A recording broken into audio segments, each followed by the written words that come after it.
Quando os Estados Unidos falam em proteger a liberdade, pode apostar, alguém vai perder a soberania. E adivinha quem está na mira agora?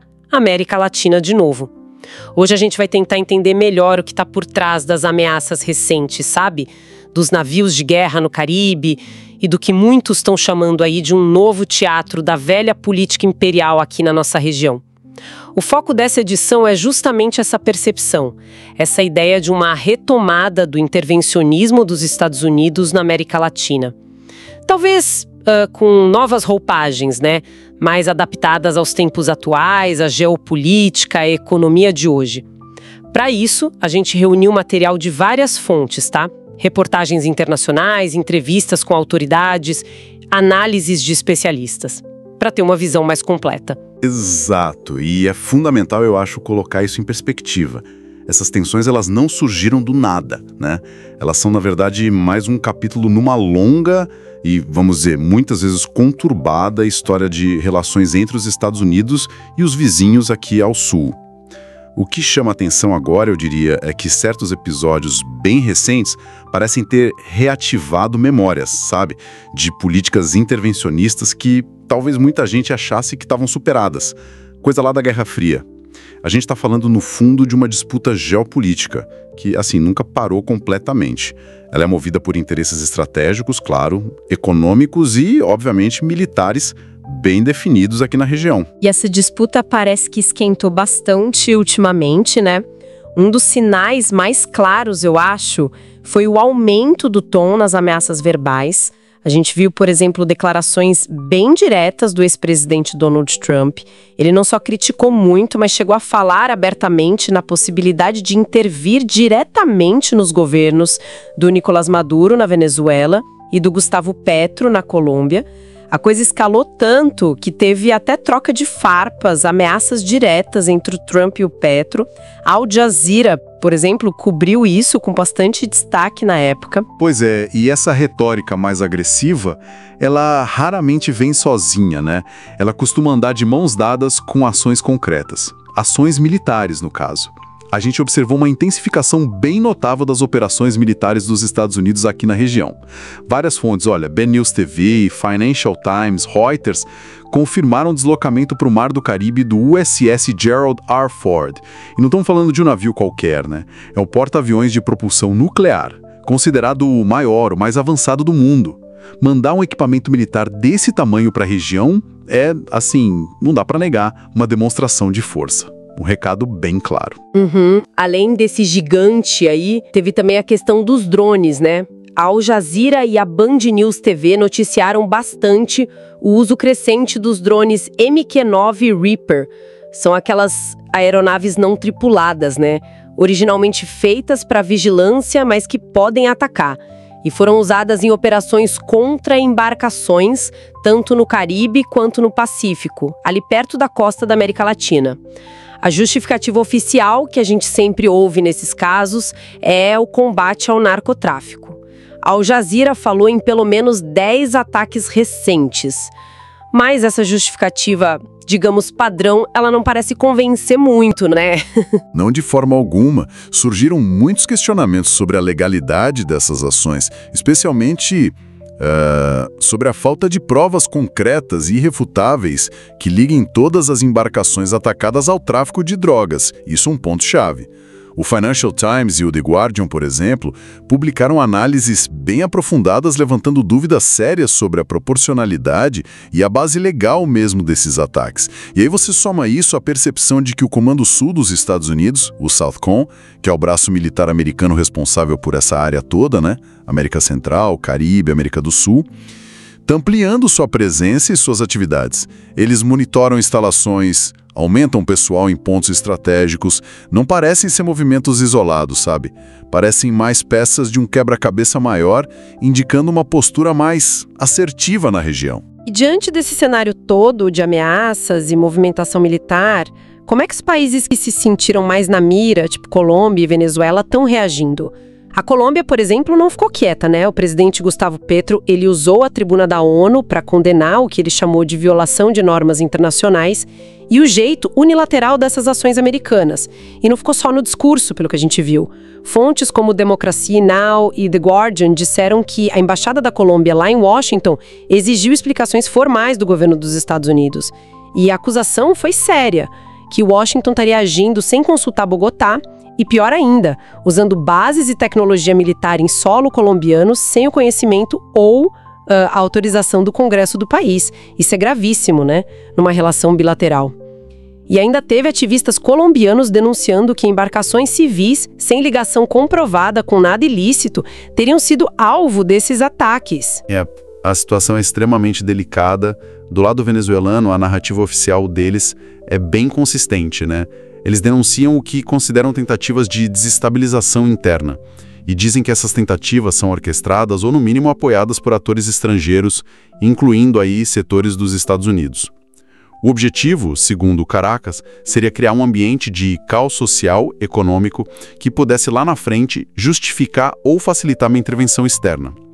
O Carlos Ron, que é uma figura importante na diplomacia venezuelana, numa entrevista para o Brasil de Fato, detalhou bem essa visão. Ele argumentou que as sanções econômicas, os atos de sabotagem contra infraestrutura crítica e o apoio financeiro, logístico a grupos opositores, inclusive alguns com braços armados, seriam parte de uma estratégia coordenada com várias frentes para minar a soberania venezuelana e forçar uma mudança de regime. E qual foi a resposta do governo Maduro e, assim, da população venezuelana a essa percepção de ameaça, tanto externa quanto interna? O presidente Maduro tem repetido a promessa de defender a soberania nacional a todo custo, né? Essa é a frase que ele usa. E um dado que circulou bastante, que a Associated Press e o Brasil de Fato reportaram, foi a notícia de que uns 15 milhões de venezuelanos teriam se alistado em diferentes formas de milícias populares ou forças de defesa territorial. É um número realmente impressionante, né? Que, assim, independentemente da precisão exata, sinaliza o nível de tensão e a mobilização interna que o governo busca promover diante do que ele vê como uma ameaça existencial. Mostra como essa retórica da defesa da pátria encontra eco numa parte da sociedade, pelo menos. Com certeza. E nesse tabuleiro geopolítico bem complexo, a gente não pode subestimar o poder de outra ferramenta que é muito usada: as sanções econômicas. Os Estados Unidos têm um histórico longo de aplicar sanções unilaterais como instrumento de política externa. E a Venezuela tem sido um alvo constante e bem severo dessas medidas há muitos anos, com impactos assim devastadores na economia e na vida das pessoas. O que surpreendeu mais recentemente, e isso a Band News TV noticiou, foi a informação de que até mesmo o presidente Gustavo Petro da Colômbia, que é um país historicamente aliado dos Estados Unidos, teria sido alvo de algum tipo de sanção ou medida restritiva por parte de Washington. Isso mostra uma disposição de usar essa ferramenta de forma mais ampla, talvez. Essa questão das sanções unilaterais sempre gera muita polêmica, né? Qual é a principal crítica que se faz a elas, especialmente nesse contexto aqui da América Latina? Olha, a crítica central, que é levantada por muitos juristas internacionais e por vários países, é justamente o caráter unilateral dessas medidas. Elas são impostas por um único país, um grupo pequeno de países, sem ter o aval de organismos multilaterais como o Conselho de Segurança da ONU, por exemplo. Argumenta-se que isso vai contra princípios fundamentais do direito internacional e da própria Carta das Nações Unidas, que prevê mecanismos coletivos para lidar com ameaças à paz e à segurança. Além disso, critica-se muito o impacto humanitário indiscriminado que muitas dessas sanções causam na população civil, dificultam o acesso a comida, remédio, bens essenciais. Isso acaba reforçando a leitura que muitos analistas fazem, que por trás daquela justificativa de promover democracia ou direitos humanos, essas sanções funcionam, na prática, como uma forma de coerção econômica, uma ofensiva política com objetivos estratégicos bem claros. Pressionar economicamente governos que são considerados hostis ou que não se alinham aos interesses de Washington, buscando enfraquecer esses governos ou até derrubá-los. Faz todo sentido essa leitura quando a gente olha o histórico, né? E parece que essa é a visão de vários analistas que acompanham a região de perto. A gente ouviu, por exemplo, o Pedro Costa Júnior, numa edição do canal Em Detalhes, e também o Amaury Chamorro, conversando com a TV GGN. Os dois, eles concordam na ideia de que esses episódios recentes envolvendo Venezuela e Colômbia não podem ser vistos como fatos isolados, sabe? Desconectados. Pelo contrário, eles seriam parte de uma lógica contínua, uma estratégia persistente de pressão dos Estados Unidos sobre governos latino-americanos que buscam mais autonomia política, econômica ou que simplesmente não se encaixam direitinho nos planos de Washington para a região. Exatamente. O Amaury Chamorro, por exemplo, ele costuma bater num ponto que é impossível ignorar quando se fala da Venezuela. O país tem uma das maiores reservas comprovadas de petróleo do mundo. Esse fator geológico, econômico, por si só, já coloca a Venezuela no centro de interesses geopolíticos globais há muitas décadas. O controle ou a influência sobre esses recursos energéticos é historicamente o elemento chave na política externa das grandes potências. E os Estados Unidos, claro, não são exceção. Portanto, qualquer análise sobre as pressões que a Venezuela sofre, que não leve em conta a questão do petróleo, vai ser, no mínimo, incompleta, né? E aí entra outra dimensão importante que esses analistas costumam apontar, a tal da guerra de narrativas. O Chamorro e outros críticos argumentam que a mídia hegemônica internacional, e muitas vezes a mídia local que é alinhada a certos interesses, tem um papel crucial em legitimar essas pressões ou até mesmo futuras intervenções. A tática, segundo essa análise, seria construir e repetir sem parar uma imagem negativa desses governos que não são alinhados, associando eles automaticamente à corrupção sistêmica, ao autoritarismo, à incompetência administrativa, violação de direitos humanos. Cria-se um clima na opinião pública, né? Uma espécie de justificativa moral prévia que torna ações mais drásticas, sejam sanções, apoio à oposição ou até intervenção militar mais aceitáveis ou até desejáveis para uma parte do público. Aparentemente, o país que mais acumulou intervenções militares pelo mundo no último século continua se achando no direito de ser o árbitro da liberdade alheia. Irônico, né? É uma crítica recorrente e muito pertinente sobre o papel da informação na geopolítica, sem dúvida. E essa construção de narrativa, como você disse, muitas vezes serve para justificar ou pelo menos para desviar a atenção da presença militar concreta, que vai além dos navios e drones que a gente já falou. Veículos de comunicação alternativos ou regionais como a Telesur, o People's Dispatch e o próprio Brasil de Fato vêm publicando denúncias sobre o envio de armamentos, equipamentos militares para a região do Caribe e também para áreas bem sensíveis ali no entorno da Bacia Amazônica. Muitas vezes, segundo essas denúncias, essas operações acontecem sem a devida consulta ou transparência junto aos parlamentos e governos locais, o que, claro, gera desconfiança e alarme nos países vizinhos e pode até desrespeitar acordos regionais de segurança. E além desse envio de material bélico, tem a questão mais permanente das bases militares, não é? Sim. A presença física através de bases é outro elemento importante dessa estratégia de projetar poder. Existem bases militares dos Estados Unidos que são confirmadas e operacionais em países como Peru, Guiana e na própria Colômbia, que há anos mantém acordos de cooperação militar bem estreitos com Washington. Além das bases permanentes, teve recentemente uma retomada ou uma intensificação de exercícios militares conjuntos. Um exemplo que chamou atenção foram os exercícios feitos com as Forças Armadas brasileiras, inclusive em regiões de alta sensibilidade estratégica ambiental, como a Tríplice Fronteira na Amazônia, que é compartilhada por Brasil, Colômbia e Peru. Essa combinação toda de fatores, bases em locais estratégicos, envio de armas, exercícios conjuntos perto de fronteiras quentes. Qual a interpretação que predomina entre os especialistas sobre o objetivo final por trás dessa movimentação militar toda? Olha, a leitura mais comum entre os analistas críticos, tanto aqui na América Latina quanto fora dela, é que essas ações funcionam primariamente como demonstrações de força e de capacidade de projeção de poder dos Estados Unidos. O objetivo não seria apenas pressionar governos específicos como os da Venezuela ou Colômbia no curto prazo, mas também mandar um sinal mais amplo. Um sinal para tentar conter a crescente influência econômica, política e até militar de outras potências globais aqui na América do Sul, principalmente a China e a Rússia. Nesse sentido, a América Latina volta a ser vista como um palco relevante na disputa por esferas de influência global neste século XXI. Uma espécie de reedição da doutrina Monroe em novos termos, talvez.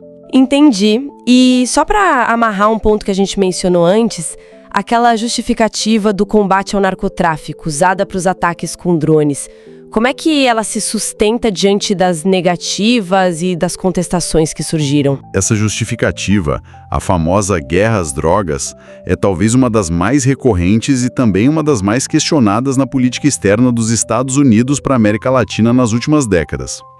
Ela permite uma presença militar e de inteligência contínua na região, sobre uma bandeira que tem um certo apelo internacional, né? Só que a eficácia dessa abordagem é muito debatida e a aplicação dela é frequentemente vista como seletiva. No caso específico desses ataques recentes na costa entre Colômbia e Venezuela, a credibilidade da justificativa foi sim abalada por negativas como a do ELN, o Exército de Libertação Nacional, que é um grupo guerrilheiro colombiano conhecido. Eles vieram a público negar qualquer envolvimento com uma das embarcações que foi destruída pelos drones americanos, segundo a Reuters noticiou. Quando um ator relevante na região contesta diretamente a versão oficial, isso alimenta suspeitas de que o combate ao tráfico pode estar sendo usado, pelo menos em alguns casos, como pretexto para outras agendas, né? Agendas geopolíticas ou militares. Parece que esses eventos recentes realmente cristalizam um momento de tensão bem acentuada nas relações aqui no hemisfério e reavivam todo esse debate sobre soberania e ingerência externa na América Latina. O que a gente está observando parece ser uma reconfiguração ou talvez uma intensificação de táticas de influência e de exercício de poder numa região que, historicamente, sempre teve relações bem assimétricas e complexas com os Estados Unidos. A forma como esses eventos vão se desenrolar daqui para frente terá implicações muito significativas. Não só para os países diretamente envolvidos, mas para todo o equilíbrio geopolítico do continente. Fica a pergunta no ar, né? Até que ponto essas ações representam uma versão atualizada da doutrina Monroe para o século XXI? E quais serão as consequências disso a longo prazo para a autonomia e para a própria possibilidade de integração regional aqui na América Latina? É algo para a gente continuar acompanhando bem de perto. Bom, fica claro que o tabuleiro geopolítico na América Latina está mais complexo e tenso do que nunca, com ecos de um passado que insiste em retornar, talvez sob novas formas. A gente vai para um rápido intervalo e já volta.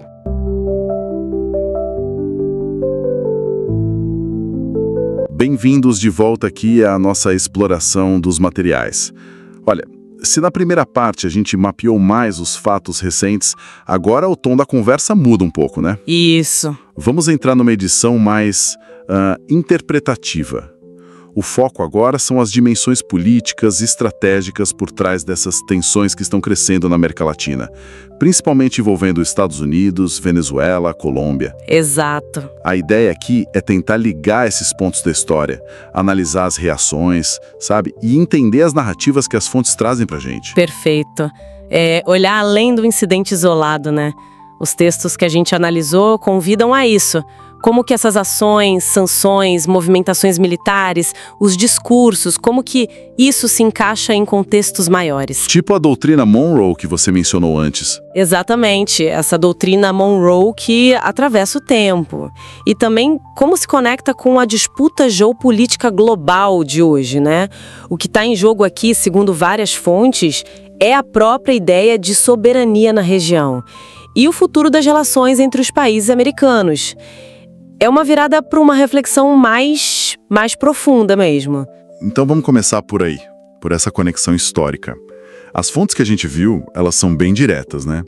Dizem que essa escalada recente de ameaças, sanções econômicas pesadas, movimentação militar na vizinhança, isso não surgiu do nada. Não mesmo. Remete direto à doutrina Monroe, aquela política externa dos Estados Unidos lá do século XIX, mas que foi evoluindo, né? Que basicamente dizia que o continente americano era a área de influência prioritária deles. Sim, a interpretação que aparece muito nos materiais é que a gente está vendo uma versão 2.0 dessa doutrina, sabe? Ninguém fala mais América para os americanos daquele jeito original. Uhum. Mas as fontes descrevem o uso do que estão chamando de guerra híbrida. É uma mistura, né? Pressão econômica, desinformação, apoio a certos grupos de oposição, ameaça militar ali no fundo. E o controle financeiro pelas sanções, né? Isso, fundamental. A lógica de manter a hegemonia na região parece que continua firme, só que adaptada para as ferramentas de hoje, do século XXI. O discurso oficial pode até falar em democracia, direitos humanos, mas a essência da política de segurança para o hemisfério, na leitura de vários analistas citados, continua sendo manter a influência dos Estados Unidos. E essa política, ela se mostra, bem, de formas bem concretas, né? Os documentos mencionam muito o Comando Sul dos Estados Unidos, o SOUTHCOM. Sim, o SOUTHCOM. Que é a divisão militar americana para a América Latina e Caribe. E falam da expansão da presença deles. Detalham bases, acordos de cooperação militar, por exemplo, no Peru, na Guiana e, claro, na Colômbia, que é um parceiro antigo. Exato. E o discurso oficial que acompanha isso, segundo os textos, é quase sempre segurança regional, estabilidade e muito forte a tecla do combate ao narcotráfico. Correto. Essa justificativa do combate às drogas é um ponto-chave na análise de várias fontes. Só que os críticos que aparecem nos materiais argumentam que essas ações, na prática, servem para outras coisas. Que seriam? Interesses estratégicos. Mencionam vigilância sobre recursos naturais importantes, tipo o petróleo imenso da Venezuela, ou o lítio em outros lugares. E também manter a capacidade de intervir, direta ou indiretamente, nos rumos políticos dos países, se algo desafiar os interesses de Washington. É uma presença militar que projeta poder, né? E garante acesso. E tem um exemplo que as fontes exploram bastante, que é fascinante, dessa dinâmica, a situação lá na Guiana. Aquela disputa histórica por Essequibo, com a Venezuela. Sim, Essequibo. Alguns textos sugerem que Washington estaria usando essa tensão, que não é de hoje, como uma brecha, uma oportunidade para aumentar a presença militar ali, fazendo exercícios conjuntos, apoiando a Guiana abertamente. Exatamente. E isso, claro, esquenta o clima com a Venezuela, né? Totalmente. E justifica mais recurso, mais atenção do SOUTHCOM para aquela área ali. Perfeito. Essa disputa por Essequibo, que agora tem essa questão do petróleo recém-descoberto lá, vira uma peça nesse xadrez geopolítico maior, né? Pelo menos segundo essa linha de análise.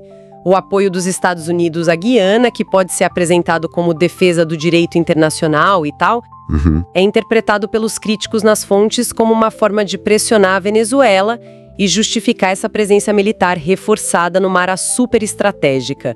Perto do Brasil, da Bacia Amazônica também. Falando nessas ações mais diretas, mais controversas, os materiais que a gente analisou detalham uns incidentes bem específicos que criaram muita tensão.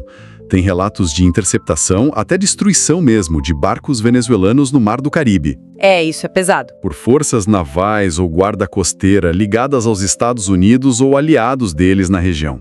E o preocupante, segundo as denúncias que as fontes citam, é que isso incluiria barcos civis, tipo barco de pesca. Sim, essas ações geraram denúncias muito fortes.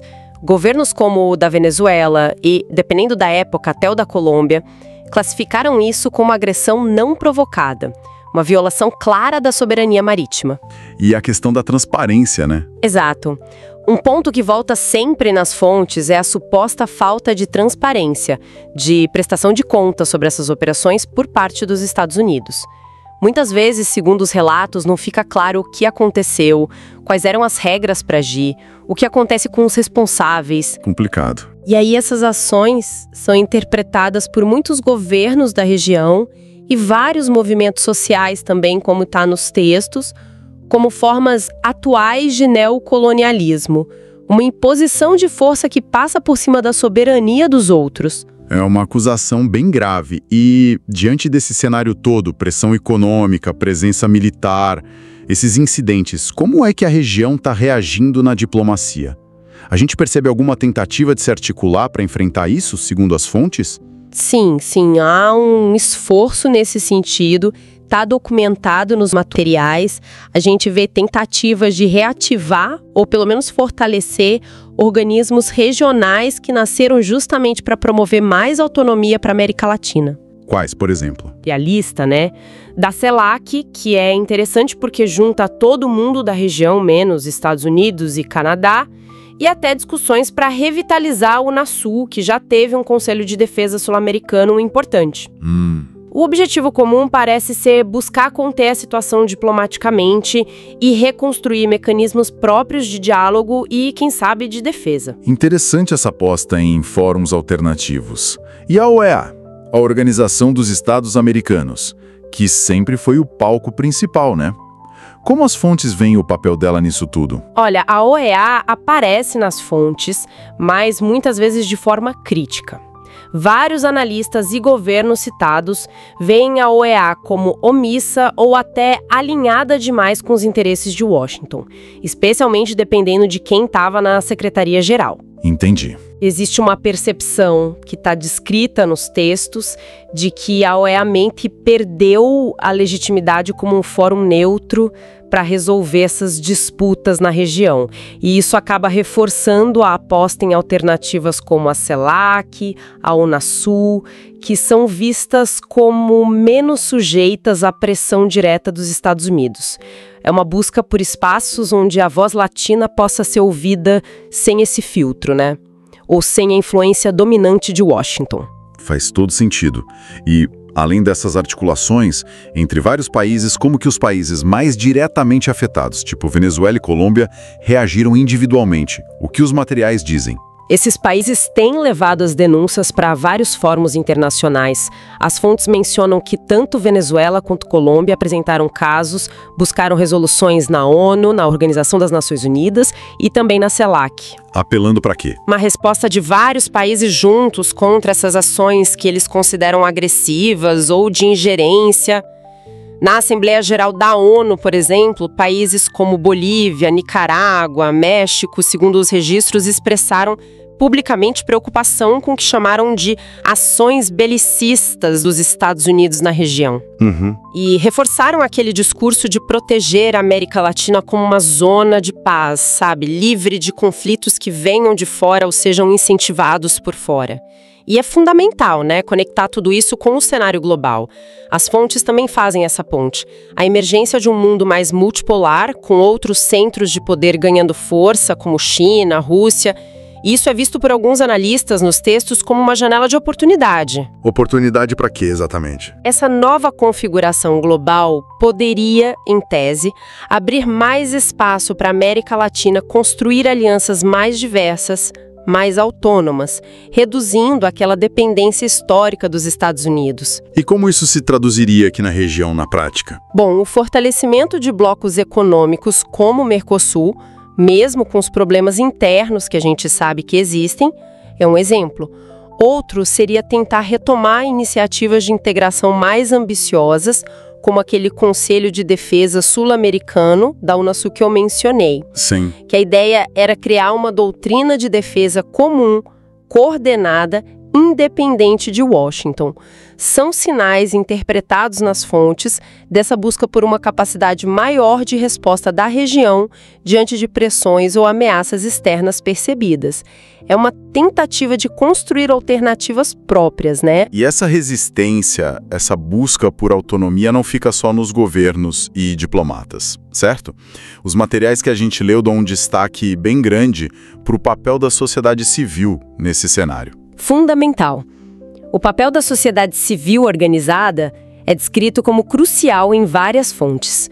Organizações de base com história como o MST, o Movimento dos Trabalhadores Rurais Sem Terra aqui no Brasil, redes de comunicadores populares que oferecem outras narrativas, diferentes da mídia tradicional, coletivos de advogados que atuam em direitos humanos, até veículos de mídia contra-hegemônica com alcance internacional, todos são mencionados como atores importantes. E como eles atuam? De que forma? De muitas formas. As fontes descrevem campanhas de denúncia contra violações de soberania ou de direitos humanos, organização de atos públicos, protestos, realização de seminários, debates para informar a população sobre o que está acontecendo, o que está em jogo. E pressão nos governos também. E pressão direta nos governos nacionais, sim, para que adotem posturas mais firmes na defesa da soberania. A ideia que fica clara nos textos é que a resistência não acontece só nos corredores da diplomacia, sabe? Mas também, e talvez principalmente, nas ruas, nas redes e na opinião pública, como diz uma das fontes. É uma disputa de narrativas, de legitimidade que acontece em várias frentes ao mesmo tempo. Então, juntando todas essas peças, a sombra da doutrina Monroe revisitada, a presença militar justificada pelo combate às drogas, as ações controversas no mar, as reações diplomáticas buscando alternativas, a mobilização da sociedade civil, o que isso tudo significa para a América Latina hoje? As fontes parecem pintar um quadro de encruzilhada histórica mesmo. Exatamente essa sensação. De um lado, como vários analistas nos textos argumentam, a gente tem a persistência de uma política externa dos Estados Unidos que, olhando por essa lente, continua vendo a região como seu quintal estratégico, né? Usando aquelas justificativas que a gente já falou. Isso, usando as justificativas como guerra às drogas, promoção da democracia, para legitimar ações, sanções econômicas, apoio a grupos específicos, presença militar, que, na visão dos críticos citados, podem acabar violando o direito internacional e a soberania dos países. E do outro lado dessa encruzilhada, qual seria o outro caminho? Do outro lado, surge a possibilidade real, ou pelo menos a aspiração, de afirmar um projeto regional diferente. Um projeto baseado em princípios de soberania nacional, de integração latino-americana autônoma e na busca pela paz. A lógica da intervenção externa, mesmo que disfarçada, mesmo que justificada por outros motivos, é vista por essas fontes como a negação da soberania, do direito de autodeterminação dos povos latino-americanos. E a resposta para isso não é simples, imagino. Nada simples. Segundo os textos, exigiria uma combinação bem complexa de mobilização política dentro dos países, construção de consensos na região e o fortalecimento de alianças que valorizem essa autodeterminação diante das pressões de fora. Fica então uma reflexão, talvez incômoda, mas necessária, que a gente encontra em vários dos materiais que analisamos. O que está realmente em jogo, como essas fontes sugerem, talvez não seja só a situação específica da Venezuela, ou da Colômbia, ou de outro país. É algo maior, né? Pode ser o próprio direito da América Latina de definir seu caminho, de construir seu futuro livre dessas influências externas que historicamente buscaram dominar ou tutelar a região. O império, como alguns textos colocam de forma mais direta, pode até mudar de nome, de tática, de discurso, mas a lógica de controle, de extração, persistiria. E nesse cenário complexo, né, onde informação é poder, onde narrativas disputam espaço, o silêncio raramente é neutro. Ficar quieto pode ser interpretado, e uma das fontes coloca isso de forma bem contundente, como cumplicidade. Cumplicidade tácita com o status quo, com essa lógica da dominação. É algo para se pensar, né? É algo para se pensar sobre o papel de cada um, seja governo, organização, cidadão, nesse tabuleiro. O que significa não tomar posição quando a soberania e o futuro de uma região inteira estão em disputa. Fica a reflexão. Lembramos que os links para as fontes que serviram de base para a criação desta edição e também um acesso a outros artigos e materiais relacionados se encontram todos na descrição deste episódio. O podcast vai ao ar de segunda a domingo, sempre trazendo informações importantes e relevantes.